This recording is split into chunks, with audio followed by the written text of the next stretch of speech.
Hello दोस्तों, good morning. Myself Rahul from Lucknow. Welcome to my YouTube channel. दोस्तों, आप सब कैसे हैं? दोस्तों, अगर आप मेरे चैनल पे नए हैं तो रेड बटन दबा के चैनल सब्सक्राइब कर लीजिए, बेल आइकन दबा के नोटिफिकेशन ऑन कर लीजिए, ताकि जो भी वीडियो मैं अपडेट करूं उसका नोटिफिकेशन आपको हर दिन मिल सके और हर दिन कुछ न कुछ आप नया सीख सकें। क्योंकि हर स्टूडेंट का कॉन्फिडेंस लेवल अलग अलग होता है, आप किसी से कंपेयर नहीं कर सकते, क्योंकि ये एजुकेशन का रोल नहीं है, ये माइंड का गेम है। आप कितना जल्दी चीज़ों को समझ सकते हो और कितना जल्दी चीज़ों को अप्लाई कर सकते हो, वो डिपेंड आपके ऊपर करता है। और अगर आपको मेरी से बात करना है किसी भी ड्राइविंग को लेके या सेकेंड हैंड कार को लेके या मैकेनिकल को लेके, तो आप मुझे इंस्टा पे फॉलो कर लीजिए लर्निंग टू ड्राइव के नाम से। वहाँ पे आपको मेरा कॉन्टैक्ट नंबर मिल जाएगा। और आप मुझे एफबी भी फॉलो कर सकते हैं, फेसबुक पे भी, वहाँ पे भी लर्निंग टू ड्राइव के नाम से मेरा पेज है। वहाँ पे भी आपको लॉन्ग वीडियोस, रील्स वगैरह देखने को मिलती हैं। डेली में 1 से 2 वीडियो लॉन्ग 10 से 15 मिनट की वीडियो अपडेट करता हूँ। आप मुझे स्नैपचैट पे भी फॉलो कर सकते हैं, लर्न टू ड्राइव के नाम से मेरा पेज है, उसका लिंक भी मैं डिस्क्रिप्शन में दे दूँगा। और आज मेरे साथ मेरे स्टूडेंट हैं, मैं उनका नाम जान लेता हूँ। क्या नाम है, कितनी एज है और किस प्रोफेशनल में है और क्या कॉन्फिडेंस लेवल है। Hello, good morning. Good morning. क्या नाम है आपका? मेरा नाम मोहम्मद आमिर है। आमिर जी, आज कौन सा डे है आज आपको लर्न करने? सेकंड डे है। Second day, very good. First day में आपने क्या सीखा था? फर्स्ट डे में क्लच और ब्रेक का मेन वो यूज। ओके, फर्स्ट डे में क्लच और ब्रेक के बारे में आपने सीखा। आज सेकंड डे है और सेकंड डे के हिसाब से मैं आपको सेकंड गियर में चलवा रहा हूँ। जी, है ना? जी बॉस। फर्स्ट डे और सेकंड डे में क्या एक्चुअल में होता है, क्या है? राइट और खोल का सा हल्का। एक्चुअल में होता क्या है कि हल्का लेफ्ट आ जाओ। हाँ, एक्चुअल में होता है क्या है ना कि मतलब हमें जो भी बिगिनर है उसे कार को पहले फर्स्ट और सेकंड गियर में कम से कम 2 से 3 डेज चला लेना चाहिए। क्योंकि सीखने के लिए ना सबसे इम्पॉर्टेंट जो गियर होता है वो फर्स्ट और सेकंड गियर होता है। क्योंकि फर्स्ट और सेकंड गियर में क्या होता है ना कि हमें स्पीड की ज़रूरत नहीं होती है, ठीक है? हमें कार को बिना एक्सीलेटर चलाना सीखना है। एक्सीलेटर स्पीड हमें वहाँ लेना होता है जहाँ हमें ओवरटेकिंग करना है या गाड़ी भगानी है। लेकिन जो सीखने की चीज़ें हैं ना, जो पैटर्न है और आपके जो छोटी छोटी बारीकियाँ हैं, ये सारी चीज़ें हमें फर्स्ट और सेकंड गियर में ही सीखने को मिलती हैं। जिसने फर्स्ट और सेकंड गियर में कार को चलाना सीख लिया, कार को कंट्रोल करना सीख लिया, एक्सेलेटर और ब्रेक और क्लच ये तीनों चीज़ का जजमेंट सीख लिया, और कार को फर्स्ट गियर में उठाते वक्त कार का इंजन नहीं बंद होना चाहिए, कार को उठाते वक्त कार में झटका नहीं आना चाहिए, कार को स्टॉप करते वक्त कार में झटका नहीं आना चाहिए। तो ये सारी चीज़ें डिपेंड करती है क्लच पे। हल्का लेफ्ट रखो, सीधा चलना है हमें एकदम स्ट्रेट, और लेफ्ट आओ। आप राइट भाग रहे हो ज़्यादा, धीरे धीरे। हाँ, लॉन्ग हॉर्न। चलो चलो चलो, धीरे धीरे, बस थोड़ा सा हॉर्न बजा दीजिए। हाँ, चलते रहो। लेफ्ट आओ, लेफ्ट, घबराना नहीं है, लेफ्ट आओ। और कल से ना आप एक काम करिएगा, स्टार्टिंग के 3 से 4 डेज आप बिना शूज के चला लीजिएगा कार। बिना शूज, बिना स्लीपर के। क्या वैसे तो ग्रिप शूज में बहुत अच्छी आती है, पर मैं इसलिए कह रहा हूँ क्योंकि ग्लव्स पहन के आप टच फोन नहीं चला सकते। और आप शूज पहन के ना पैडल का जो फील बोले टच फील, वो चीज आपको नहीं आएगी। प्रेशर बहुत अच्छा है, लेकिन जो एक्सेलेटर और ब्रेक और क्लच को जो छूने से आपको फीलिंग आएगी ना कि भाई क्लच को कितना यूज करना है। क्लच बहुत ज्यादा पावर लगा के दबाना होता है, ब्रेक उसके अकॉर्डिंग 30%, एक्सेलेटर उसके अकॉर्डिंग 5%। क्योंकि ये तीनों पैडल को हमें समझना बहुत जरूरी है। और पैर का पॉइंट कौन सा होगा, किस तरीके से हम क्लच पे पैर रखेंगे और किस तरीके हम ब्रेक से एक्सेलेटर पे पैर रखेंगे। क्योंकि 90% जो न्यू बिगिनर होते हैं वो गलती क्या करते हैं, वो ब्रेक की जगह एक्सेलेटर हमेशा दबा देते हैं। सोचते ब्रेक के बारे में, पर दबता उनसे एक्सेलेटर। क्यों? क्योंकि वो उनके पैर का जो डायरेक्शन है वो गलत दिशा में पैर होता है, और वो दबाना कुछ और चाहते हैं, दब कुछ और जाता है बाई मिस्टेक। तो ये जो छोटी छोटी चीजें, जैसे कि अभी आप चल रहे हैं सेकंड गियर में, ठीक है? अब सेकंड गियर में चल रहे हैं, मैं यहाँ पे 1000 स्विच ऑन कर देता हूँ। इस लाइट का मतलब ये है कि चारों इंडिकेटर ऑन करने का मतलब है कि मेरी गाड़ी से 10 कदम दूर आने जाने वाले लोग रहेंगे। इससे गाड़ी में भी कोई प्रॉब्लम हो सकती है, कोहरे में भी हम गाड़ी चला सकते हैं, बारिश में भी हम चला सकते हैं। तो ये इमरजेंसी मान लो, या जो भी इसके कई रीजन है, समझने वाला कुछ भी समझ सकता है, ठीक है? अब आप चल रहे हो सेकंड गियर में। अब आपको सपोज गाड़ी रोकनी है, तो रोकने के जो तरीके हैं वो मैं बताता हूँ। कुछ लोग क्या करते हैं, सडन क्लच लेके ब्रेक लगा देते हैं, पर वो गलत है। आपको क्या करना है, पहले अपने लेफ्ट वाले ओआरबीएम को चेक करना है। लेफ्ट वाले ओआरबीएम को, इसको लेफ्ट वाले ओआरबीएम को चेक करना है। उसके बाद आपको करना है कि राइट वाला फाइनली पैर लाना है ब्रेक पे, प्रॉपर रोकना नहीं है। ब्रेक पे पैर लिया है, अब आपको इस लुकिंग ग्लास में एक बार नजर डालनी है कि ऐसा तो नहीं, क्योंकि फ्रंट ग्लास से तो हमें सामने का सब दिखता है, लेकिन हमें जो नहीं दिख रहा है उसको हमें ज्यादा ध्यान देना है। जो हमें नहीं दिख रहा है, जैसे हमें लेफ्ट साइड की प्रोफाइल का आइडिया नहीं है, अभी आपकी इतनी आदत नहीं है, हैबिचुअल नहीं है लेफ्ट वाले ओआरबीएम में नजर डालने की, और ये लुकिंग ग्लास में आपकी नजर, तो हम लेफ्ट वाले ORVM को जब देखेंगे तो हमें लेफ्ट साइड का प्रॉपर 100% जजमेंट आ जाता है कि हमारे लेफ्ट में क्या चल रहा है, कौन आ रहा है, कौन जा रहा है। राइट वाला ORVM ऐसा है कि उसमें ना चाह के भी बीच में आपकी नज़र चली जा रही है, उसमें अगर आप नहीं भी आदत डालोगे तो भी नज़र जा रही है। तो अब ऐसी सिचुएशन में लेफ्ट आ जाओ, थोड़ा सा गाड़ी हल्की लेफ्ट। अब आपको करना है क्या है, फुल क्लच दबा लेना है, फुल दबाइए, दबा लिया। अब आपने सेकंड गियर में हो ना, फुल क्लच दबाया, ब्रेक को टच मत करिएगा, पैर उस पर रहेगा बट दबाना नहीं। गाड़ी थोड़ी सी लेफ्ट ही रखिए क्योंकि आने जाने वाले लोगों को दिक्कत ना हो। गाड़ी कौन से गियर में चल रही है Aamir ji? Second gear. Second gear की जो स्पीड होती है मिनिमम 20 मैक्सिमम 30, ठीक है। जब आपसे मैंने कहा था कि फुल क्लच दबा लो, फुल क्लच दबाने के बाद कितनी दूर आ चुकी है गाड़ी? 10 मीटर, 20 मीटर, 50 मीटर, 20 मीटर। आपने जब फुल क्लच दबाया, फुल क्लच दबाने के बाद आपकी गाड़ी 20 मीटर आ गई है और आपने 1% भी ब्रेक नहीं लगाया। लगाया? नहीं लगाया। तो इससे आपको क्या सीखने को मिला कि जब हम फर्स्ट गियर में चलते हैं, सेकंड गियर में चलते हैं, तो हम बिना ब्रेक के भी कार को रोक सकते हैं, लेकिन इसके लिए हमें बिफोर प्लान करना होता है। सडन अगर आपके सामने कोई आ गया तो इस तरीके से गाड़ी नहीं रुकेगी। तो फिर वहां पे जैसे आपने पूरा क्लच दबाया देन ब्रेक, तो ये मैंने आपको बिना ब्रेक के कार को रोकने का तरीका बताया, और वो भी सेकंड गियर में। अब आपने मेरे से एक क्वेश्चन किया था, क्या राहुल जी गाड़ी को सेकंड गियर में रोकने के बाद क्या हम गाड़ी को सेकंड गियर में मूव कर सकते हैं? तो मूव कर सकते, लेकिन मूव करना नहीं चाहिए क्योंकि उसमें नुकसान हमारा है। अब आपको क्या करना है, आपको करना है इसको फर्स्ट गियर में, हो गया। अब आपको ब्रेक तो ऑलरेडी आपने रिलीज ही कर रखा, पैर उस पे है बट वो दबा नहीं होना चाहिए। अब आपको अपने राइट वाले ORVM को एक बार रिकॉल करना, जिस कंडीशन में आप हो उसी कंडीशन में चलना है। स्टीयरिंग को दाएं बाएं नहीं करना है, हाफ क्लच को रिलीज करो, बस इससे ज्यादा नहीं, इससे ज्यादा नहीं। क्योंकि क्लच अगर आपने खड़ी गाड़ी पे ज्यादा छोड़ दिया तो जो गाड़ी का वजन, हम लोग का वजन, गाड़ी का इंजन बुझ जाएगा। अब बचा हुआ क्लच आप रिलीज कर सकते हो जब गाड़ी आपकी 1 से 2 मीटर मूव कर जाए।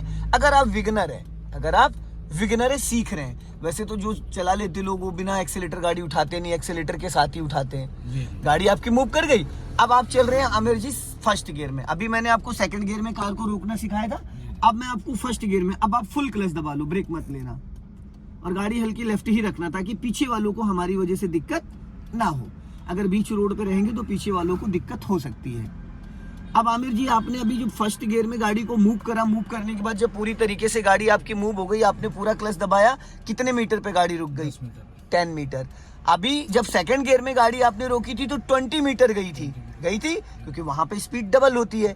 अब आपने फर्स्ट गियर में कार को मूव किया, फिर फर्स्ट गियर में पूरा क्लच दबा लिया, अब गाड़ी आपकी 10 मीटर पे फिर रुक गई। तो आमिर जी क्या यहाँ पे आपने 1% भी ब्रेक लिया? नहीं लिया। तो इससे अब आपको सीखने को क्या मिलता है कि फर्स्ट और सेकंड गियर में कार को बिना ब्रेक के हम 10 से 20 मीटर में कंट्रोल कर सकते हैं फाइनली। तो हर जगह ब्रेक की नीड नहीं होती, बट पैर ब्रेक पे होना जरूरी है नए लोगों के लिए। अब ये चीज हो गई क्लियर। अब आपको करना है क्या है, ब्रेक तो ऑलरेडी आपने फ्री कर रखा, अब इसको फर्स्ट गियर में मूव करना है। फिर मैं बताता हूँ धीरे से। क्लच को 10 से 20% ही छोड़ना है। जब तक टायर एक राउंड पूरा ना हो जाए तब तक बचा हुआ क्लच रिलीज नहीं करना है। अब क्लच आप बचा हुआ रिलीज कर सकते हो, अब बचा हुआ क्लच जो है वो आप रिलीज कर सकते हो, ठीक है।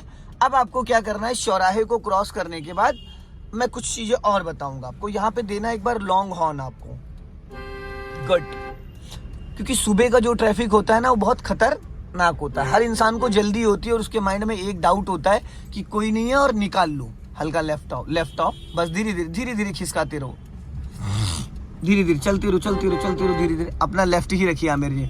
अगर आप लेफ्ट रखेंगे ना तो जाने आने वाले लोगों को डिस्टर्ब नहीं होगा, क्योंकि गाड़ी हमारी चल नहीं रही है, रेंग रही है, ठीक है।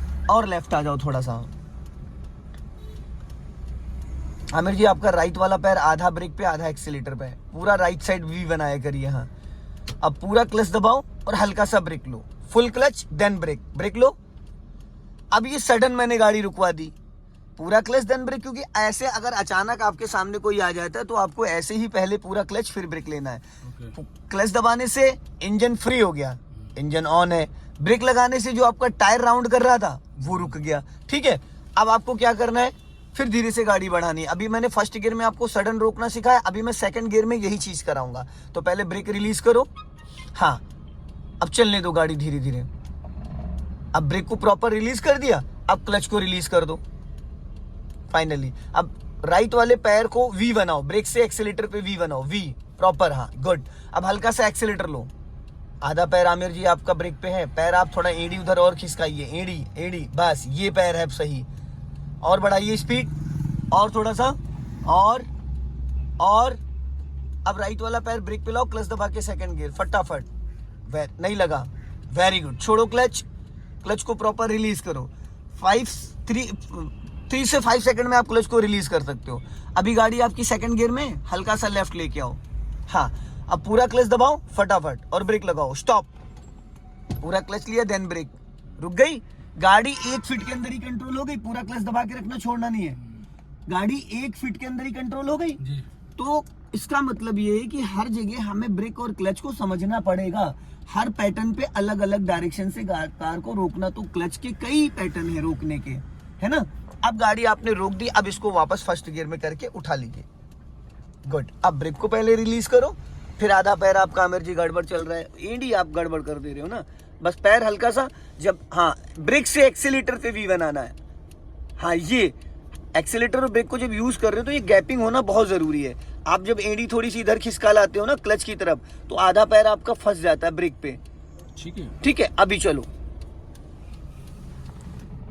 बस इससे ज्यादा क्लच रिलीज नहीं करना है। फर्स्ट गियर में कार को मूव करते वक्त आपको 20 से 30, हर गाड़ी का क्लच का अलग अलग होता है ना, 20 से 30% क्लच छोड़ते ही कार का इंजन एक्टिव हो जाता है, और आपको वहां पे पेशेंस के साथ क्लच को होल्ड रखना है उतने पे। जब गाड़ी आपकी 2 से 3 मीटर बढ़ जाए तो उसके बाद आप फिर वापस क्लच को रिलीज कर सकते हैं। अभी यहाँ पे आमिर जी फिर पूरा क्लच दबाओ, देन ब्रेक, हाँ स्टॉप करो गाड़ी। अब इसको गियर को न्यूट्रल करना है, हो गया।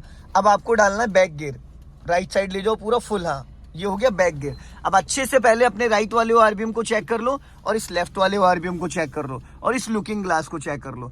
अब आपको क्या करना है आमिर जी, स्टीयरिंग को 3 और 9 पे पकड़ना है, गुड। स्टीयरिंग को टाइट नहीं करना है। अब आपको करना है क्या है, राइट वाला पैर देखो आप कहाँ ले गए, यही सबसे बड़ी दिक्कत यही होती है, ब्रेक पे होना चाहिए, एक्सीलेटर की कोई नीड ही नहीं है, आपने पैर ही प्रॉपर वहां से हटा लिया था। अब अगर इमरजेंसी में आपको जरूरत पड़ी तो क्या दबाओगे, जरूरी थोड़ी कि ब्रेक दबे, हो सकता है एक्सीलेटर दब जाए क्योंकि वो अगल बगल है। अब आपको क्लच को धीरे धीरे रिलीज करना, बहुत बारीकी से, हाँ आप चलो क्लच को रिलीज करो बहुत प्यार से, बस इससे ज्यादा क्लच नहीं छोड़ना है, ठीक है। काफी दूर है साइकिल आपके लेफ्ट में। अब आपकी गाड़ी करीब 10 मीटर बढ़ गई, अब पूरा क्लच दबा लो, फुल क्लच दबा लो, ब्रेक नहीं लेना है 1% भी, फुल क्लच दबा लिया आपने। अब आपने जो फुल क्लच दबाया, फुल क्लच दबाने के बाद गाड़ी आपकी 20 मीटर के अप्रॉक्स आ गई, तो फर्स्ट गियर के अकॉर्डिंग रिवर्स गियर में स्पीड ज्यादा रहती है, फर्स्ट गियर के अकॉर्डिंग रिवर्स गियर में आरपीएम ज्यादा रहता है। तो फर्स्ट गियर में गाड़ी अगर आप बिना एक्सीलेटर चलाओगे तो स्लो चलेगी, पर रिवर्स गियर में जब आप बिना एक्सीलेटर चलाओगे तो उसके डबल स्पीड रहती है, क्योंकि बैक गियर की लिमिट नहीं होती, बैक गियर में आप 10, 15, 20 की 30 की स्पीड में भी बैक कर सकते हो। क्लियर हो गया। अब आपको इसको न्यूट्रल करना है उसी डायरेक्शन में। अब फर्स्ट गियर डालो, अब आपको इस गोल चक्कर से राइट टर्न कर लेना है, तो पहले आपको ब्रेक को रिलीज करना है, फिर धीरे धीरे क्लच को रिलीज करना है, बस इससे ज्यादा नहीं। इससे ज्यादा क्लच छोड़ोगे तो इंजन बुझ जाएगा।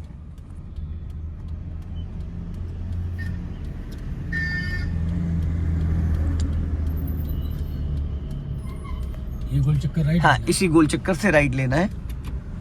अब आप राइट का सिग्नल दे दीजिए नीचे को, गोल चक्कर को पूरा राउंड करना है, सर्कल को घुमा के तब चलना है।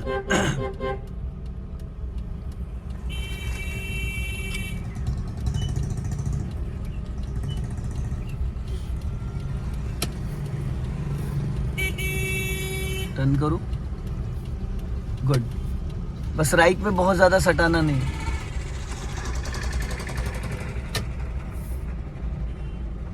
स्पीड लेनी पड़ती है। अभी नहीं, अभी पहले गोल चक्कर को पूरा निकाल लीजिए, क्योंकि अब स्टीयरिंग सीधा कर लीजिए। अब स्पीड मेंटेन करिए, और स्पीड मेंटेन करके फिर सेकंड गियर डालना है आपको। पहले स्पीड मेंटेन करो, और अब एक्सीलेटर से पैर हटाओ और क्लच दबा के सेकंड गियर फटाफट। नहीं लगा गियर क्योंकि आपने क्लच पूरा नहीं दबाया है, हाँ आपने 70% ही क्लच दबाया था। और ये चीज़ शूज़ में फील नहीं हो पाती है, और जब हम बगैर शूज़ बगैर स्लीपर के चलाते हैं ना तो हमें वो फील हो जाता है। अभी जब आपने क्लच दबाया था तो आपने तलवे से क्लच दबाया, आपका पैर पैडल से 3 से 4 इंच ऊपर खिसक जा रहा है, तो जो पैडल है वो आपके पैर के भाग वाला जो नीचे तलवे वाला पोर्शन है वहां पे आ जा रहा है।